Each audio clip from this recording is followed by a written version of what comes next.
Hey there, good morning. Hope you're doing great. Today we're talking about 3 valuable steps you can take to help develop the mindset of a millionaire and hopefully the lifestyle that goes with it. Let me just make sure you can hear me and see me. I did a little test yesterday since last week's Achieve Even More show wasn't happening. Something was going on with Facebook. It seems like today it's working. As soon as you join, just say, hey John, tell me your name, where you're from, what do you do? I've got some show notes for you that I want to make sure I get covered today. And I'll start off as soon as a bunch of people start joining us.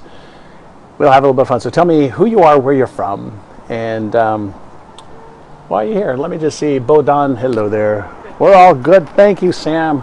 Sam is telling me that we are all good. Cheryl, good morning. Good morning. Hey there, Bodan.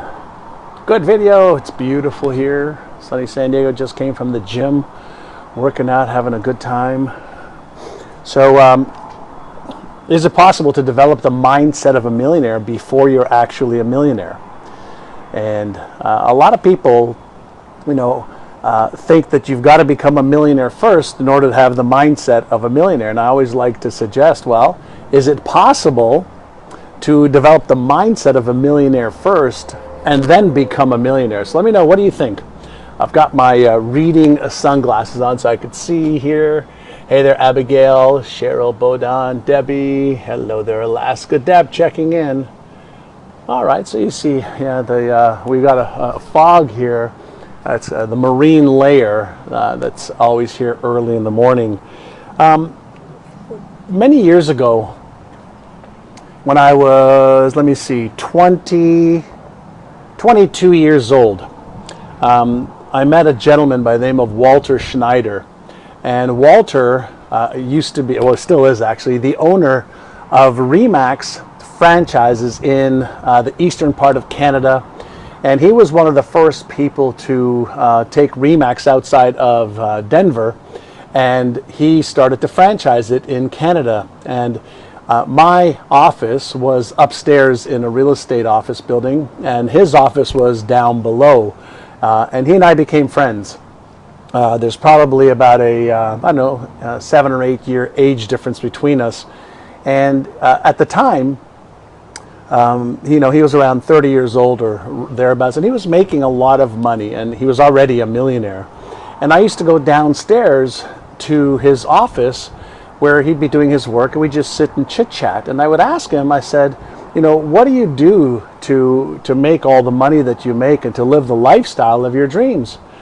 And he said, well, one of the things that, I have in my mind is, how can I become a millionaire? How can I live the lifestyle of a millionaire? And I asked him, and this going back, 38 or so years. I asked him, was your father a millionaire? Your mother a millionaire? Your family a millionaire? He said, no. He says, but I always wanted to become a millionaire because I want to live the lifestyle of a millionaire. And I asked him, is it possible to help me become a millionaire? And he said, of course it's possible.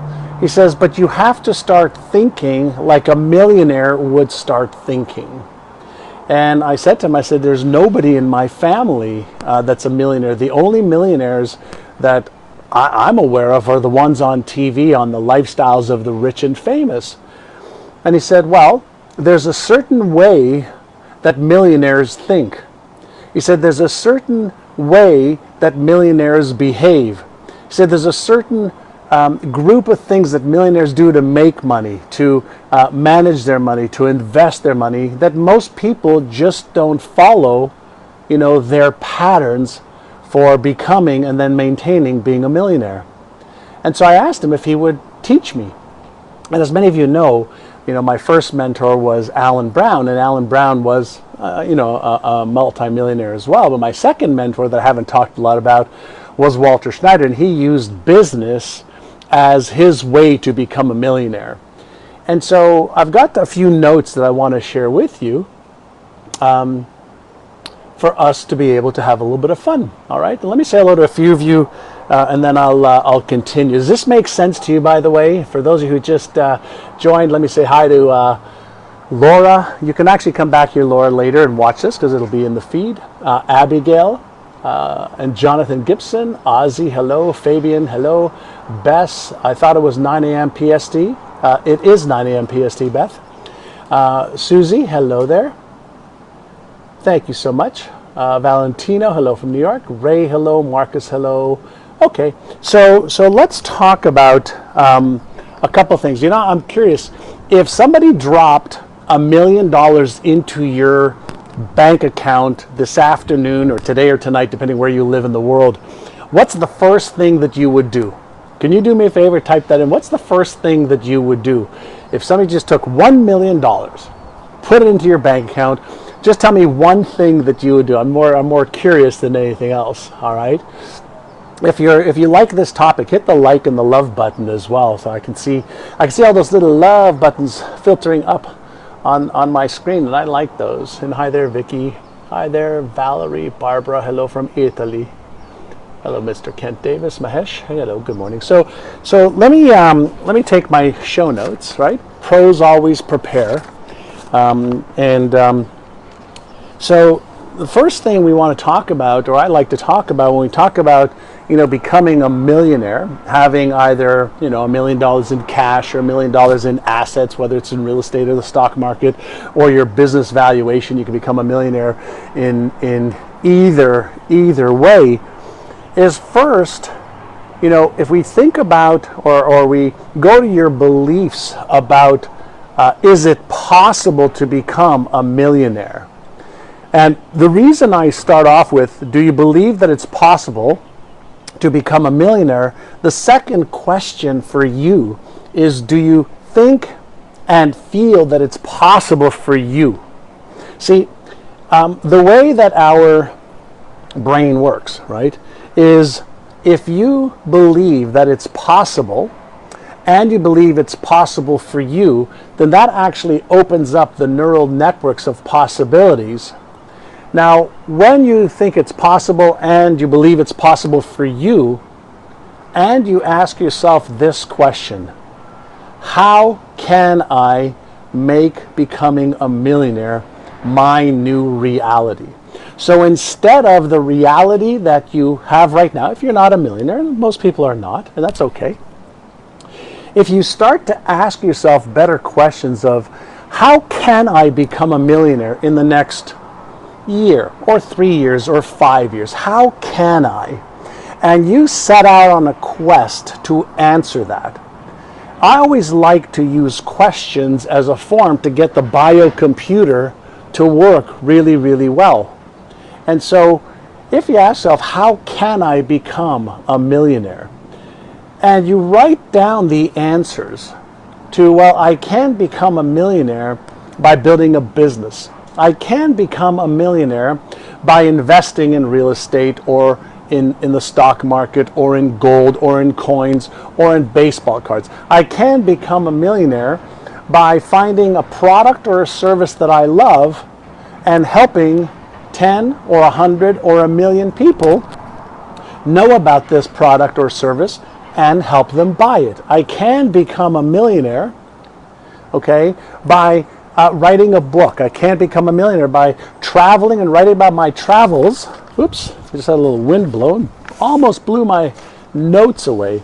So as soon as we ask ourselves a question of how can we, and we write down all of the options of here's how I could if I chose to or wanted to, we're actually activating the left prefrontal cortex in the brain, which is what I call the Einstein part of the brain, which can also help you understand, well, what would I need to do in order to achieve that, to do that? What knowledge would I need? What skills would I need? Whose help would I need? What would I need to learn? What would I need to believe? What habits would I need to give up? What habits would I need to start? You see, the idea of becoming a millionaire is actually not a foreign idea. As soon as you start thinking about, becoming a millionaire and then asking yourself all of those questions that I just posed, then you can start to open up like I said, that left prefrontal cortex, when you take those answers and you say, okay, here's what I need to learn. Here's the coaching I need, the guidance I need, the books I need. Here's the path to achieving that. You're opening up your brain's neural networks and patterns. And many of you know who have watched my Achieve Even More show here every Tuesday at 9 a.m. Pacific, 12 o'clock in New York. Not sure what time that is in Italy or Norway or Alaska or Shanghai, but it is 9 a.m. Pacific time. You'll know that everything that I teach my students, my clients, is about how do I use the most powerful biocomputer in the known universe, your brain, to help you build constructive, empowering beliefs, habits, perspectives, and behaviors. And how do you let go of the disempowering ones like I'm not enough, I'm not skilled enough, I'm too young, I'm too old, I'm too Asian, or I'm too Caucasian. It's not the right time, I live in the wrong city, my city's too big, my city's too small, there's too much competition, I don't know how to do it.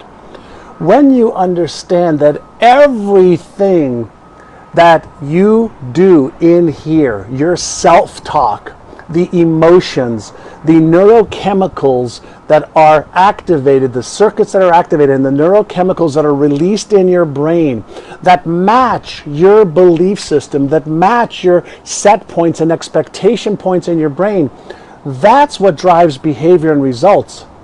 So the first part of becoming a millionaire, developing the mindset of a millionaire, is learning how to think like a millionaire. Before you behave like a millionaire, you have to start thinking like a millionaire. And in this, amazing world that we live in, this beautiful blue planet, planet Earth, with 7.5 billion inhabitants, with about 103 billion people who have walked on Earth before us, all of the how-to is the easiest part of your equation. All the how-to is the easiest part of your equation. And my team has just wanted me to remind you, I'm doing this, hold on, let me get this right.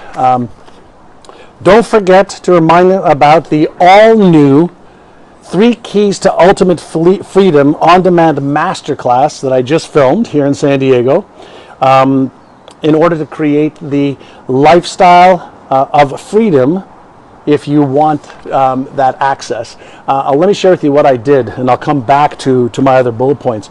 I did a full masterclass to really understand, the requirements to have ultimate freedom. There's 3 ultimate freedoms I talk about, and one is financial freedom, emotional freedom, and choice freedom, and how working on those 3 things gives you everything else you want. And my team's going to put up a link for you. You can watch it on demand. And the other thing I will share with you is I'm going to be choosing a small group of people that I'm going to mentor for 100 days. And it's by application only. And I'm going to teach them everything I have learned about making money, managing, investing, and having an abundance. So it's not for everybody, but if you want to watch the training and then apply to qualify, it might be for you. So that's a little sidebar, but let me come back to the notes. So when we talk about, an abundance, you have to start with, what is money? Right? Like, what is money? If we don't start with the fundamental understanding of what is money, then we miss the whole point, because a lot of people think that money is hard to earn.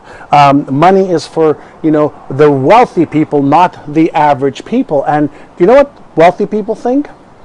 That money is not hard to earn, that it is in abundance, but they also understand one of the laws, or a few of the laws of money. And so let me share something with you that will give you the right framework. If you go back in time to before we had money, people lived in small little tribes, and they went out and they hunted, they gathered, they fished, they ate, they took care of themselves. They created whatever they needed to sustain themselves.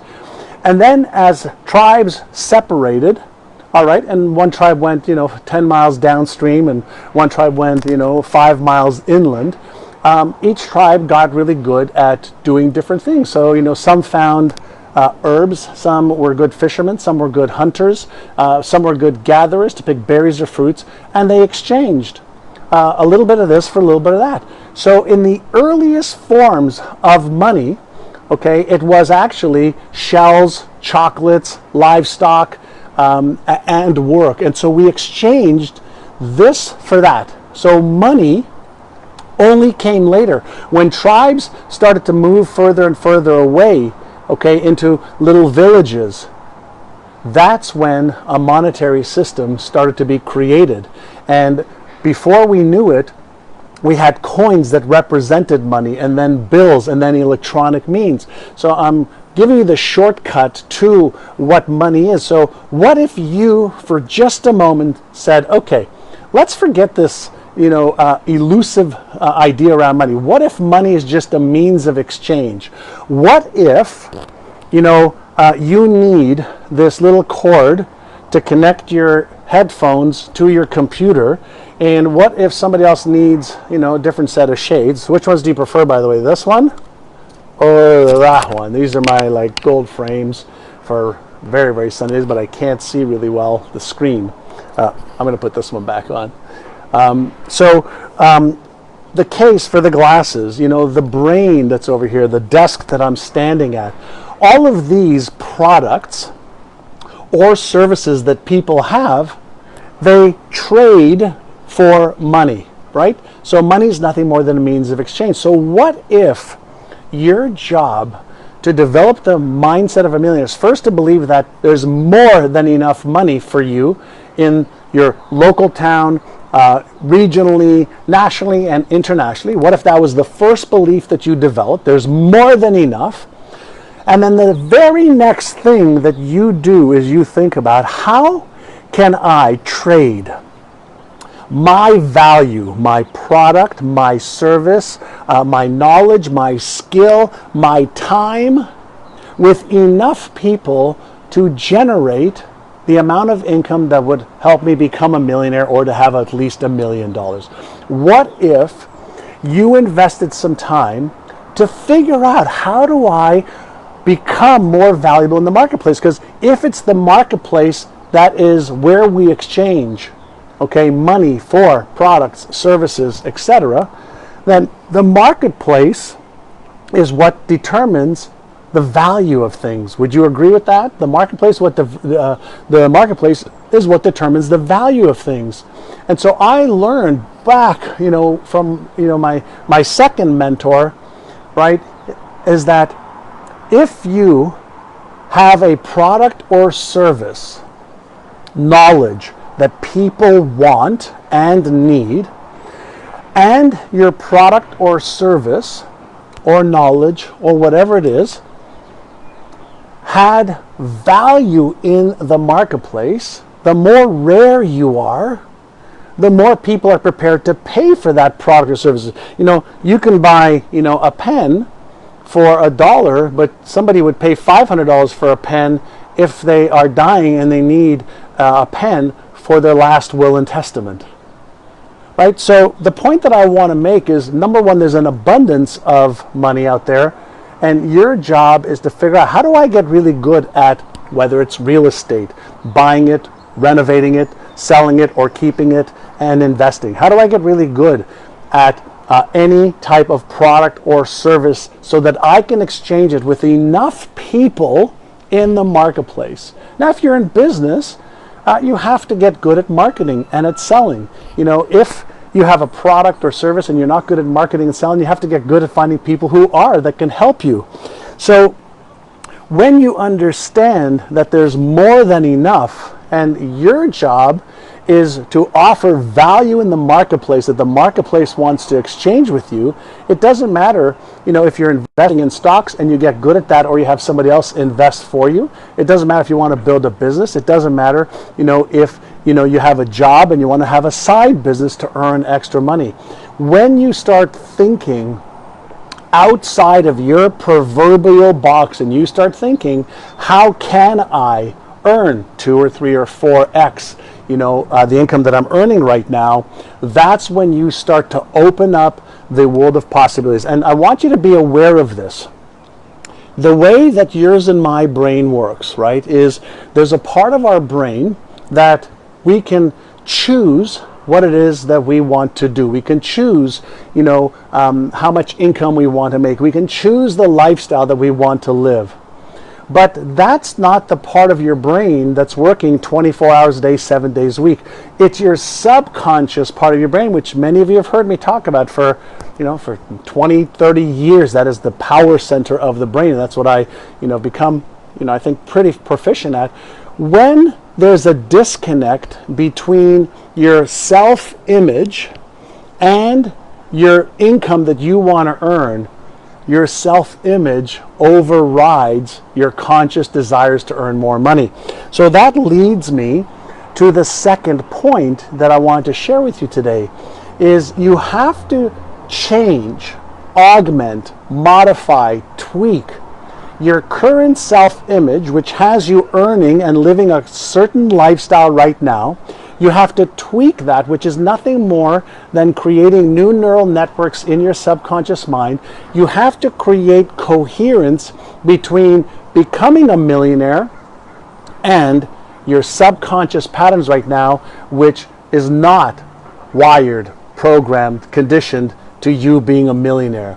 And we know that 98%, 97%, 95%, way up there, of your thoughts, emotions, feelings, and behaviors are percolating as a result of your subconscious self-image, your subconscious beliefs, your subconscious set points. And so in order to become a millionaire, you have to create a subconscious pattern that matches the conscious goals and desires that you want to have. And when you do that, that's when you start to create brain or neural coherence. That's when you start to think more like a millionaire. That's when you start to ask better questions. That's when you start to behave more like a millionaire. So before I continue, let me just see some of your comments. Does this make sense? All right. So understanding money is key number one, but understanding your self-image and how that's driving your behaviors and the beliefs that support your self-image and your identity, that's where most of the work, needs to go. It's not in the setting of the goal, which is a conscious exercise anybody can do. It's in creating the subconscious alignment to match the goal. So everybody's heard you have a conscious brain, a subconscious brain, but very few people take the time, to focus on creating subconscious and conscious coherence and integration. If this makes sense, tell me in a couple of notes, all right? And then I'm going to get into, key number 3 for today. And again, for those of you who want to watch a little video training that I just did on 3 keys to ultimate freedom. It's an on-demand masterclass. My team has set up a link there. You're going to go a little bit deeper into some thinking that I have and some strategies and tactics. And if you'd like to be considered for my upcoming 100 Days to Financial Success mentoring, then apply, and we'll see if it's right for you. I'd like to make sure that what I have to offer, there's a direct match for the right students at the right time. All right. So let me just see your comments. I'm going to lean in because my computer's a little bit far. I want you to have a nice view of a little bit of this beautiful ocean is there. But today, the ocean is covered by a little fog this morning, a little early morning fog. So let's see, does that make sense? So Susie, Debbie, Adam, okay, awesome. So the link will be put up again, but you can also scroll up and see the link, Cheryl. Okay. Aaron, a great question. How do you get your conscious and subconscious to align? So there's a variety of different ways to access the subconscious mind. In a brain wave state of beta, which is what most people's brain waves are at right now, this is a good alert, awake state. And there is a hypnagogic state, which is just when you wake up in the morning and just before you go to sleep. That's a hypnagogic state where you're kind of half asleep and half awake, where you're not just totally, running all the cylinders and the circuits of your brain, but also when you go into a light meditative state and you start to visualize or use mental contrasting or use affirmations or declarations or use subliminal messages, that is where you can actually bypass the conscious mind and activate the subconscious mind, or not activate, but access the subconscious mind. So through a series of exercises, and many of you already have my best-selling book, Inner Size, A New Science to Unlock Your Brain's Hidden Power. Through a series of daily exercises, you can create a new self-image. You can create new beliefs. You can develop new habits. You can develop new identity. You can develop a new story. Now, the thing that I want to just make all of you aware of, and many of you that are my students, understand this. I want you to imagine that you're out of shape, okay? Let's say you're out of shape and your legs are out of shape and your abdomen's out of shape and your biceps or shoulders or back or your buttocks are out of shape. Okay, and you just really haven't paid much attention to exercising, strengthening your muscles. So let's say that's you. What would you do to get back in shape? Well, first you'd say, okay, what's my goal? Well, my goal is to get in shape. In order to get in shape, I need to lose 20 or 30 pounds. I need to, walk a little bit. I need to do a little bit of weights, and I need to, eat better and eliminate some foods and start eating other foods. Let's say that was as simple as that. Now, how long would it take you to develop a new pattern so that that becomes your new normal? Would you be in shape in 1 week, 4 weeks, 8 weeks, 12 weeks?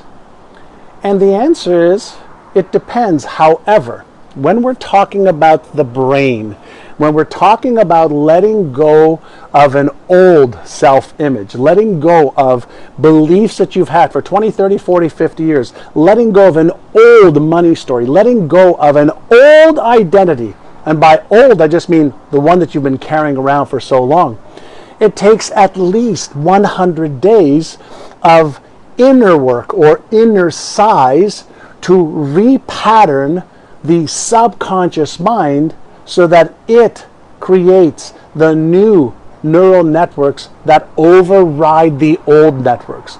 Your neural networks around your beliefs, your habits, your perspectives, your identity, and your behaviors. So what I've discovered is most people don't want to invest 100 days or 200 days or 300 days. They want to take some pill or potion to do it as quickly as possible. Well, you can do things quickly, but not quicker than it takes your brain to create the new neural networks. Not any quicker than it takes to atrophy the networks that run your life every single moment of every day. So in order to achieve the success that you want, then I recommend that you at least commit to 100 days, but more preferably, 180 days, 365 days as your baseline to develop the neuro muscles required in order to achieve your goals and dreams. See, once you develop them, they become part of something known as the default mode network. And when it's part of your default mode network, that's the default way for you to be. All right? So before it's too late, does this make sense? And again, if you want to go a little bit deeper and get some additional training in my masterclass, my team just put up a link I just saw. I'm gonna share with you some of the questions I asked you earlier. Is if you ask yourself this question: in order for me to become a millionaire, write this down. In order for me to become a millionaire, if you like this, hit the like or the love button. Please share this. In order for me to become a millionaire, write this question down. What must I learn? That's number one. In order for me to become a millionaire, what skills must I upgrade? In order for me to become a millionaire, what beliefs and habits must I develop? And what beliefs and habits must I let go of? Then here is a critical question. And this is, I think, what helped me more than anything else.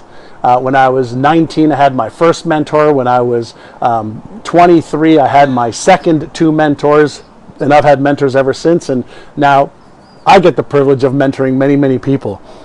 Who can help me do this faster? Who can help me do this faster?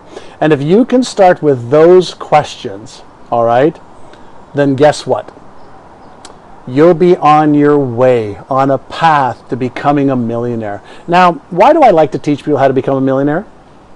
Well, number one, because of who you will become as that person, who you can help by having that financial and choice freedom. How you will feel will affect your spouse, significant other, your children, your neighborhood, the stores you shop at.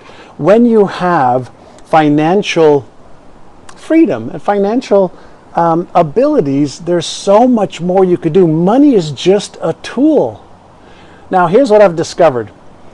If you're an asshole, you become a bigger asshole when you are a millionaire. And if you're kind and caring and compassionate and empathetic, you become more kind, more caring, more empathetic, and you do more good in the world. So I only want to help, the ones who want to earn more money so that they can do more good for their families, their neighborhoods, their communities, and the world. If you're an a-hole, I don't want to teach you how to earn more money. I'm sorry, but nobody here is. So, but I want to let you know that a lot of times people say, money is the root of all evil because they heard that sometime when they were growing up. Well, that's a quote from the Bible, but it doesn't say that in the Bible. It says, the love of money is the root of all evil. I want you to love money, I want you to love people and use money for greater good. Okay, if you enjoyed this, hit the share button if you want to go deeper with the 3 keys to ultimate freedom and on-demand training that I did. That'll also give you the ability to see if you qualify to have me mentor you. I'm going to take a group of people over 100 days to give them a quick start, an accelerator program to go deeper with me. Let me know, and that'll be great. Have an awesome day. Thank you for sharing this. Thank you, Cheryl. Thank you, Aaron. We need this on a shirt. Yes. All right. Hey, Bob Donald. How you doing, buddy? Hey there, Rick Callahan. All righty. And my wife is waving to me right now. Have an awesome day, everyone. I appreciate you. Thank you for sharing my work. Thanks for being my orbit and for giving me the opportunity to serve you. Bye now from San Diego. See you next Tuesday. And check out that on-demand training also.